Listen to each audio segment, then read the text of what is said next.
Kumpasau sepak ngut ki dukot ringkat Nongialam kaseng NPP na mau plang uba si Ranee bat Nongialam berim kaseng Kongres na mau ringkneng uba Highlander Kharmalki la Leit Pyniasoh sya kaseng BJP. Presiden kaseng BJP uba Ernest Mauri ulaong bakani ka jengwan Pyniasoh ban pen klan chuchu e kaseng bat nang ni syakamat kin don chuchu ki Nongialam nak leng ka jela ke ban Pyniasoh sya kaseng BJP hakini ki kingyat por panwan.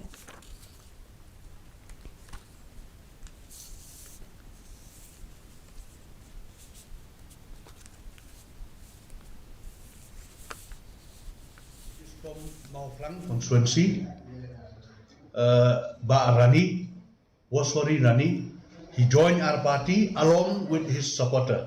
We have another joining ceremony where Mr. Highlander Kharmalki, the Congress candidate from Maurangkanang constituency, he came and joined us today.